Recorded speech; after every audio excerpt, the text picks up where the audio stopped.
माय माऊली नमस्कार. 18 पुराणातील एक पुराण श्री गरुड पुराण अभिवाचन करत आहे.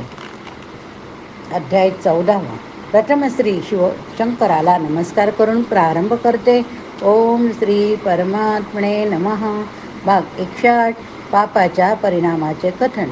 श्री सुत म्हणाले, ह्या संसार चक्राला जाणणारा पुरुष संसारातील आध्यात्मिक, अधिभौतिक, अधिदैविक या 3 प्रकारच्या त्रितापाचे ज्ञान प्राप्त करीतो. वैराग्य उत्पन्न झालेला पुरुष आत्यंतिक विनाश प्राप्त करतो. आता मी या संसार चक्राच्या उत्क्रांतिकालापासूनचे वर्णन करीतो. याच्याशिवाय पुरुषार्थ असू शकत नाही. मनुष्य परमात्म्यामध्ये लीन पण होऊ शकत नाही. आकाशात वास करणारा मनुष्य आपल्या देहाचा त्याग करून अन्य देह प्राप्त करीतो. 12व्या दिवशी यमराजाचे लोक त्याला घेऊन जातात. तो तेथे बंधुगण तिल सहित जल अर्पण करीतात व जे पिंडदान करतात त्याच पिंडाचे, त्याच अन्नाचे या यमलोकात भोजन करतो. पापकर्मामुळे नरकाची प्राप्ती होते. पुण्यकर्माने स्वर्गलोक प्राप्त होतो. स्वर्ग नरक यातील भोग भोगण्याचा लहान मोठा अवधी असतो. पापकर्म पुण्यकर्म जसजशी क्षीण होत जाता तसा तो प्राणी मला पुन्हा भूलोकी येऊन श्री गर्भात प्रवेश करीतो. त्या स्थितीत प्रत्येक मासात मनुष्याच्या एकेका अवयवाचा उदय होतो व 9 महिन्यानंतर जीव उत्पन्न होतो. जेव्हा तो जीवात्मा भूलोकी देहधारण करीतो न करीतो तोच मोहमाया त्यास घेरतात. हा जीव जगात आल्यावर तो क्रमशः बाल अवस्था, कुमाल अवस्था, तारुण्य, नंतर वृद्धत्व येऊन मरण पावतो. अशा प्रकारे माणूस त्या त्या धर्मास प्राप्त करीतो. अशा प्रकारे जन्ममृत्यूचे हे चक्र घड्याळाच्या यंत्राप्रमाणे सतत चालू असते व या यंत्रात मनुष्य भ्रमण करीत राहतो. जन्मास यायचे, चांगले वाईट भोग भोगायचे, मरण प्राप्त करून परत जन्म घ्यायचा, असे हे चक्र सुरू. हे बुधा, पतित मनुष्य आपले भोग भोगल्यानंतर परत पाप योनीत प्रवेश करीतो. आपल्या कर्मामुळे तो अधोगत योनीत जन्म घेतो. याप्रमाणे जो आपल्या आईवडिलांना दुःखित करतो तो कासवाचा जन्म धारण करतो. जो आपल्या आईवडिलांना जर त्रास देत असेल, आईवडिलांनी जन्म दिला पण त्या आईवडिलांना जर सुख देत नसेल तर तो पुढच्या जन्माला कासवाचा जन्म धारण करतो. तर जो गुरुचा अपमान अविश्वास करीतो तो वानर योनी प्राप्त करतो. म्हणूनच कधीही गुरुचा अपमान करू नका, कारण आपल्याला वानर योनी प्राप्त होऊ शकते.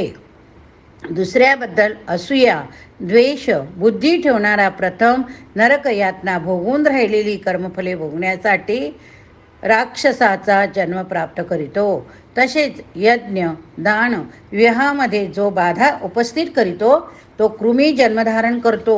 जो मनुष्य प्रथम देवता, पितृगण, विद्वानांना अन्न समर्पण करता आपणच ग्रहण करतो तो नरक यातना भोगल्याशिवाय कावळ्याची योनी प्राप्त करतो. जो कोणी कृतज्ञ बनून दुसऱ्याने केलेले उपकार विसरून जातो तो कृमी, कीटक अथवा विंचवाचा जन्म प्राप्त करतो. खरोखर आपण जर समजा आपल्याला कोणी मदत केली असेल तर न विसरता कधीतरी त्यांच्या उपकाराची फेड करावी. नाही उपकाराची फेड करू शकत पण कमीत कमी आठवण तरी राहू द्यावी. तसेच जो दुसऱ्याचे भोजन पळवितो त्यास माशीचा जन्म, जी अन्न पळवितो त्यास मांजराचा जन्म येतो. तिळाचे हरण करणारा उंदीर योनी प्राप्त करतो. जो दुसऱ्याचे घरावर आक्रमण करतो तो नरकातील रोग यातना भोगतो. जो दुसऱ्याच्या विद्येचे हरण करतो तो मुका होतो. या उलट सर्व प्राण्यांवर दया, सत्यभाषण, दुसऱ्याचे हित साधणारा गुरु, देव, ऋषी यांचे संदिग्ध व सतत चांगलीच कर्म करण्याचे व्यसन असणे, अशी सर्व लक्षणे स्वर्गप्राप्तीची लक्षणे होत. म्हणून अशा माणसाचे बाबतीत असे समजायला पाहिजे की हे लोक स्वर्गसुखाची प्राप्ती करण्याकरिता दुसऱ्या जन्मासाठी सत्कर्म करण्यासाठी भूलोकावर अवतरित झाले आहेत. 8 अंगाने युक्त योगाचे विशेष ज्ञान असणारा मनुष्य चांगले फल प्राप्त करतो. अध्याय 109. अष्टांग योगाचे कथन. श्री सुत म्हणाले, आता मी महायोगाचे त्याच्या अपंगाचे वर्णन करतो. जे भुक्ती मुक्ती प्रदान करता, मनुष्य संपूर्ण पापाचा नाश करतात, अशा योगाचे अनुपठन मी करतो. ते तू भक्तिपूर्वक श्रवण कर. हे माझे आहे असा अधिकार हाच मुळी सर्व दुःखाचे कारण आहे. ज्या वेळेस आपल्या मनात भावना येते की सर्व काही माझे, मी कमवले अशी भावना कधीही आणू नका. जर तशी भावना आणली तर आपल्या मनात दुःख निर्माण होते. असंच समजा माझे काही नाही असा भाव निवृत्तीमूलक आहे. महान दत्तात्रयाने समर्थनासाठी हे विशद केले. अहम नामक बीजापासून हा वृक्ष तयार होतो. ओहमच्या अंकुरातून ब्रह्म होते, त्याचे डेरेदार खोड बनते, घरदार त्याच्या शाखा असतात, पत्नी पुत्र पौत्र त्याची पाने असतात. धन धान्य रूपी विशाल पात्रामध्ये हा पापवृक्ष अत्यंत कठीण दुर्गम बनतो. सुखशांतीसाठी येथे विधीपूर्वक अज्ञान वृक्षाचा देखील उदय झालेला आहे. विद्यारूपी कुऱ्हाडीने तो पापवृक्ष छिन्नभिन्न होतो. त्यानंतर मनुष्य रजोगुणांनी रहित उपकारक पीठ ब्रह्मरसाला प्राप्त करून ईश्वरामध्ये लीन होतो. अत्यंत विद्वान असा मनुष्य या परमानंद सुखास प्राप्त करतो. एका परमेश्वराला प्राप्त करून अज्ञानाच्या मोहाने भटकत राहिलेला जीव ज्ञानप्राप्ती करून विमुक्त होतो. ध्यान, पूजा, स्तोत्र, पाठ, यज्ञव्रत, यज्ञ यांचेमुळे चित्तशुद्ध होते. देवगणाने देखील याच बळावर देवत्वाची प्राप्ती केली. तेच घर आहे जेथे मनुष्य निवास करतो. हेच खरे भोजन आहे ज्यामुळे मनुष्य जिवंत राहतो. हे पार्थिव संसारातील नित्य पुण्य कर्तव्य आहेत. ती कर्तव्य न केल्याने मनुष्याचा क्षय होतो. अध्याय 110 विष्णू भक्तीचे कीर्तन बघूया. श्री सुत म्हणाले की भगवान विष्णूची भक्ती केल्याने सर्व इच्छा पूर्ण होतात. तेव्हा अशा विष्णूच्या भक्तीचे वर्णन मी करतो. विष्णू भक्ताने नेहमी त्याचे स्मरण करावे. जो मनुष्य नम्रतेने वागतो तो देखील विष्णूचाच भक्त असतो. भगवान विष्णूच्या भक्तीचे 8 प्रकार आहेत. किती? 8. त्यामध्ये मलेच्छ लोकसुद्धा भाग घेऊ शकतात. जी व्यक्ती हरीला मी तुझाच आहे असे भक्तिभावाने बोलते तीच हरी नेहमी अभय देतात. संकट काळी सुद्धा जोरीचे स्मरण करतो. ज्याची चित्तवृत्ती विष्णूच्या पदापासून ढळत नाही त्यास अविचारीने भक्ती म्हटले गेले. अशीच एकमात्र भक्ती जी भक्तास मोक्षपद प्राप्त करून देते. आपला आवाज भगवंताचा आवाज ओळखीचा व्हावा म्हणूनच आपण रोज भगवंताची प्रार्थना करतो. आणि ज्यावेळेस आपल्याला काही खरंच मदतीची गरज असेल त्यावेळेस आपला आवाज ओळखीचा असला तर भगवंत आपल्याला मदत करतोय. विष्णू भक्तास त्रास देण्याचा प्रयत्न यमराज कधीच करीत नाही. यमराज आपल्या दूतास नेहमी बजावतो की विष्णूच्या भक्तास दंड देण्याचा आपला अधिकार नाही. तेव्हा अशा भक्तास नेहमी हात देखील लावू नका. भगवान श्रीहरीने स्वतःच अर्जुनास म्हटले होते की माझा भक्त कधीच नाश पावत नाही. संसार रूपी कटुवृक्षाची 2च फळे फक्त अमृतमयी असतात. ती म्हणजे भगवान केशवाची भक्ती, विष्णू भक्ताचा सहवास ही होय. जो मनुष्य विष्णू स्तवनास रोज ध्यान मग्न होऊन बसतो त्याची पापे नष्ट होता विशाल अशा स्वर्गलोकी गमन करतो. अध्याय 111 वेदांत सांख्य सिद्धांताचे ब्रह्मज्ञान. जी श्री सुत म्हणाले ज्याप्रमाणे आईच्या दुधातच तूप समाविष्ट असते परंतु ते तिला बल देत नाही त्याप्रमाणे भगवान देखील सर्वत्र प्राणी मात्रामध्ये वास करीत असतो परंतु त्याचे स्मरण आराधना केल्याशिवाय मोक्षपद मिळत नाही. प्राणायाम, जप, प्रत्याहार, धारणा, ध्यान, समाधी अशी योगाची 6 अंगे आहेत. याच योगाची शेवटची पायरी समाधी असते. जेव्हा योगाभ्यास करणाऱ्या व्यक्तीचे मन संकल्परहित होते, आपल्या इंद्रियाविषयीचे त्यास कोणतेच भान विचार राहत नाही, जो ब्रह्मामध्ये लीन होऊन जातो त्या अवस्थेतच समाधी म्हटली जाते. शिशुपालाने स्मरणाचा अभ्यास करून सिद्धी प्राप्त करून केली होती. सर्वात उत्तम योग तोच आहे जेव्हा ब्रह्म आणि आत्मा एक रूप होऊन जातात. योगाचा अर्थच मुळी ब्रह्म आत्मा याचे एकीकरण आहे, तोच मोक्ष होय. अध्याय 112 गीतेचे सार.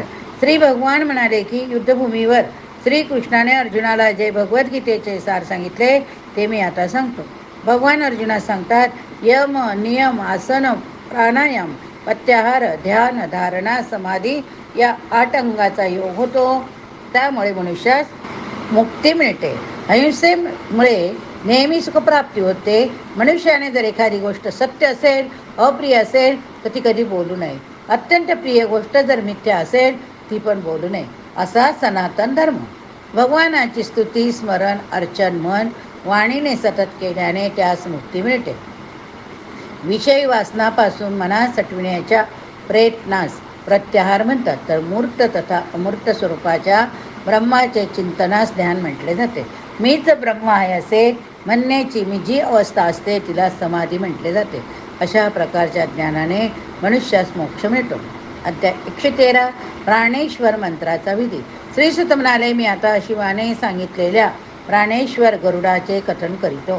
शेष हा साक्षात सूर्य, फणिप चंद्रमा हे तक्षकास भौम म्हटले गेले. कर्कोटकास बुध, पद्मला गुरु म्हटले जाते. असे हे ऐग्रह. नागाचा वध करण्याची इच्छा असणाऱ्या पुरुषाने नेहमी ओंकाराचा जप करावा. घरात देखील जर ओम स्वाहा कुंडे असा लिहिल्यास नाग त्या घराचा त्याग करीतो. अशा मंत्राचा प्रभाव महान असतो. मी साक्षात गारुडी आहे. या मंत्राचा जप केल्यास ती विषयाची हरण करीतो. जो उष्ण तुपाचे सेवन करीतो त्याच्या विषयाची वृद्धी होत नाही.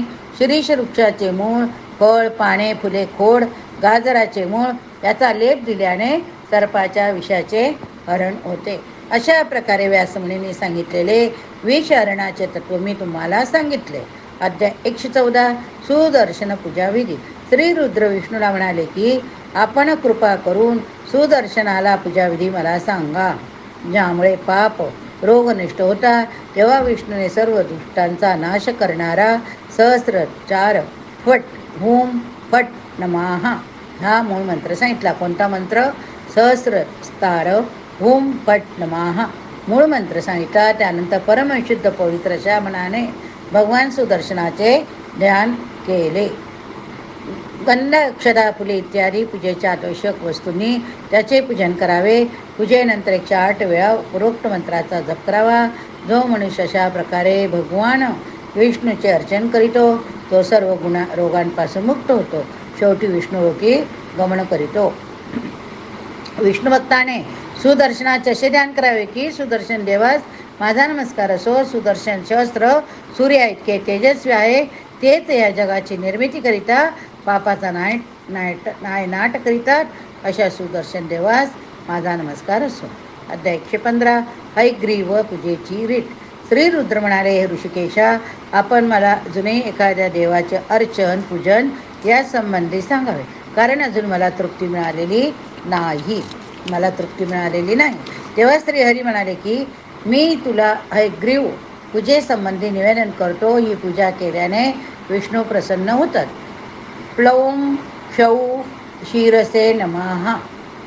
कोणचा मंत्र परत सांगते. प्लौम क्षौ शिरसे नमः असा 8 अक्षरी हयग्रीवाचा मूळ मंत्र आहे, ज्यामुळे सर्व विद्या प्राप्त होतात.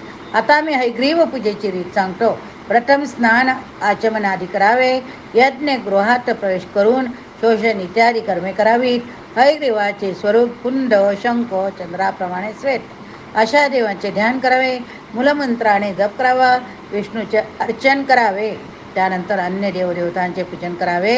यामध्ये गंगा, शक्ती, धर्म, ज्ञान, सत्व, रज, तम, अर्क, सोम, अग्नी यांची पूजा करावी.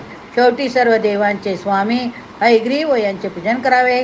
त्यांना पाद्य, अर्ध्य, आचमन समर्पण करावे. उपरणे किंवा वस्त्र समर्पण करावे. रुद्राचे ध्यान करावे. पूजा अक्षदा, धूप, पुष्प, दीप नैवेद्य अर्पण करावा. यानंतर नमस्कार प्रदक्षिणा करावी. मुखाने स्तवन करावे की हे त्रिगुणात्मका हयग्रीवा तुला नमस्कार असो. हे शंकरा, अशा प्रकारे हयग्रीव देवाचे पूजन मी सांगितले. मी कोणी भक्तिभावाने याचे वाचन करतो त्यास निश्चित परमपद प्राप्त करतो. अध्याय 116 शिवार्चन पूजा विधी. श्रीसुत म्हणाले, मी आता धर्मस्वरूप भगवान शिवाचे अर्चन सांगतो. पूजेमध्ये 3दा मंत्रारहित सहित आचमन करावे. सर्व मुनिगण, देवगण यांना नमस्कार करावा. पितरांना नमस्कार करावा. सूर्याचे अर्चन करावे. त्यानंतर नद्या, गंगा, यमुना तसेच ब्रह्मदेव, गुरु, शक्ती, अनंत वगैरे सर्वांचे पूजन करावे. वस्त्र, विलेपन, पुष्प, धूप, दीप अर्पण करावे. एकांत वासात जप करावा. नंतर शिवाची प्रार्थना करावी की आपण येथे विराजमान होऊन मला प्रसाद द्यावा. माझी सर्व पापे नष्ट करावी, नष्ट व्हावी. मी आपल्या चरणाशी शरण आलो आहे. त्यानंतर भूतशुद्धी करावी, म्हणजे मनुष्य शुद्ध होऊन शिवरूप बनतो. सदाशिवाचे स्वरूप असे आहे की ते पद्मासनावर स्थित, 5 मुखे असलेले, 10 बाहूंमध्ये विविध आयुधांनी युक्त आहेत. इच्छा, ज्ञान, क्रियाशक्तीने युक्त 3 नेत्रधारी आहेत. अशा प्रकारे शिवाची अर्चना करणारी व्यक्ती मृत्यूपासून अभय असते. अध्याय 117. शिव पवित्रारोहण विधी. श्री हरी म्हणाले की मी आता पवित्रारोहणाबद्दल सांगतो, जे अशिव गोष्टीचा नाश करते. हा पूजा विधी आषाढ, श्रावण, माघ अथवा भाद्रपद महिन्यात करावा. सोने, चांदी, ताम्र यांनी युक्त शिवाची मूर्ती बनवावी. गंधाने रंजित करावी. लिंगाची पूजा दूध गंधाक्षराने करावी. यानंतर होम करावा. प्रार्थना करावी की हे महेश्वरा, मी प्रातःकाळी आपली पूजा करीन, तेव्हा आपण आपल्या देवगणांसह येथे विराजमान व्हावे. त्यानंतर रात्री गीत गायन करावे. त्यानंतर विद्वानांना भोजन द्यावे. मूर्तीचे विसर्जन करावे, म्हणजे सर्व इच्छा पूर्ण होतात. अध्याय 118. भगवान विष्णूचे पवित्रारोहण. श्रीहरी म्हणाले मी आता मुक्ती देणारे विष्णूचे पवित्र रोहण सांगतो. शुक्ल अथवा कृष्ण पक्षातील 12शी तिथीस विष्णूंना पवित्रारोहण करावे. कुंकू, फुले, अक्षदाने अर्चन करावे. जाऊ वर्षा ऋतूमध्ये विष्णूचे अर्चन करीत नाही, जो त्याची वर्षभरात केलेली पूजा देखील विफल होत नाही. अध्याय 119. रक्तपीत आदी रोगाचे निधन. धन्वंतरी. भगवान धन्वंतरी म्हणाले की रक्त, पित्त रोग अत्यंत उष्ण, तिखट, कटू अशा पदार्थाच्या अतिसेवनाने होतो. तो यकृतातून निर्माण होतो. या रोगामुळे मस्तक जड होते, रुची नसणे, खोकला येऊन धाप लागणे अशी लक्षणे दिसतात. छिद्रातून रोग अधिक वाढतो. या रोगावर बद्ध औषध रेचक श्रेष्ठ औषध आहे. कफ, वायू यांच्या मिश्रणाने निर्माण होणारा रक्तपित्त हा असह्य रोग आहे. त्यास उपनाभ म्हणतात. श्रुती लोम रोग देखील असह्य, त्यावर अद्याप संशोधन झालेले नाही. अध्याय 120. खोकल्याचे निदान. धन्वंतरी म्हणतात खोकला अत्यंत सहज होणारा 5 प्रकारचा रोग आहे. यामध्ये वात, पित्त, कफ, क्षयामुळे होणारा खोकला महत्त्वाचा. साध्या खोकल्याची उपेक्षा केल्याने बलवान पुरुषाला देखील क्षय होण्याचा संभव असतो. कोरड्या खोकला जलद वाटतो. युद्धादी साहजिक कार्य केल्याने अथवा शक्तीनं मनुष्यामध्ये पित्तयुक्त वायू घेतो, तो खोकला निर्माण करतो. पुढे खोकल्याबरोबर रक्त देखील बाहेर पडू लागते. असा मनुष्य क्षीण शक्तीहीन होत जातो. नंतर त्यास लघवी देखील रक्तासहित होऊ लागते. अशा प्रकारे क्षयापासून निर्माण होणारा खोकला मनुष्याच्या नाशास कारणीभूत होतो. खोकल्याची उपेक्षा केल्याने दमा, सर्दी, क्षय, स्वर, रसाद इत्यादी रोग उत्पन्न होतात. म्हणून या रोगावर शीघ्र उपाय करून त्याच्यावर विजय मिळवावा. अध्याय 121. श्वास रोगाचे निदान. धन्वंतरी म्हणाले खोकल्याची वृद्धी झाल्याने श्वास रोग उत्पन्न होतो. त्यामुळे शिर, गर्दन, वक्ष इत्यादी सर्व अवयवात पीडा होते. श्वासपीडित पुरुषास अत्यंत श्रमाने झोप लागते. त्याचे डोळे जड होतात. कपाळावर धर्मबिंदू निर्माण होतात.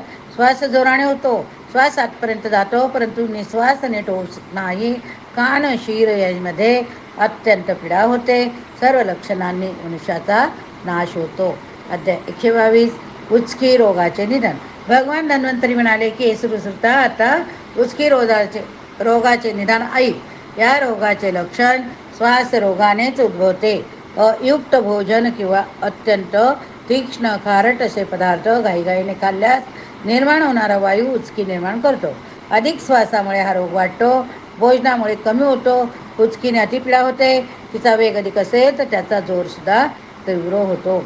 अशा रोगात जेव्हा मृत्यू समय जवळ येतो तेव्हा दीर्घ श्वास सुरू होतो. उचकी लागून प्राणरूपी पक्षी उडून जातो. अध्याय 123. क्षय अतिसार रोगाचे निदान.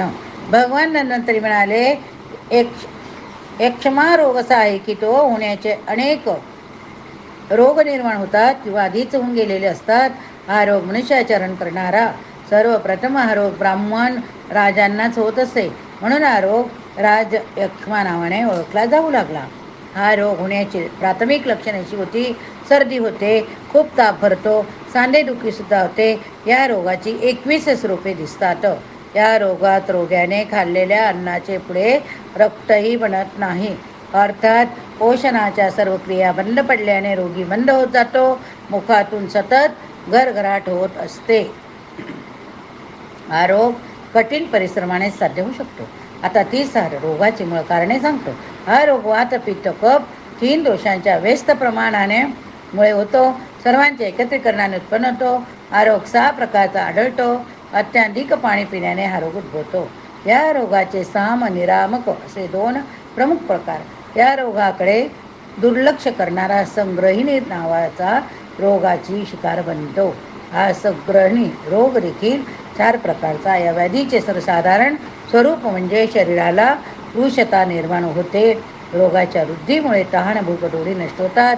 तेव्हा कोणत्याही रोगाची काळजी घेणं आवश्यक असते. अध्याय 124 चरबी रोगाचे निदान. भगवान धन्वंतरी म्हणाले, अतिशय तिखट आंबट वृक्ष विरुद्ध भक्षण, अन्न विरुद्ध भक्षण करणारे जे असतात त्यांच्या शरीराला मेद व चरबी जास्त प्रमाणात असते. त्यामुळे माणूस मंद तेजहीन असा होतो. अत्यंतिक भोजन आहार करणारे बलवान लोक मदयुक्तच असतात. दात, पित्त, कफ सर्व दोषांमध्ये मदाधिक्य रोग उद्भवतो. मनुष्यास खाण्याचा अत्यंत मोह होतो. त्यामुळे हृदयात व्यथा निर्माण होते. जो मनुष्य या रोगापासून मुक्त होतो तो आधीच सर्व जाणणारा असतो. त्यामुळे शारीरिक मानसिक क्लेशापासून मुक्त होतो. या ठिकाणी हा भाग संपला. पुढील भागात आपण धर्माचे कथन बघूया. हरये नमः. पुराणां सर्वशास्त्राणां प्रथमं ब्रह्मणा स्मृतं, उत्तमं सर्वलोकानां सर्वज्ञानोपपादकम्.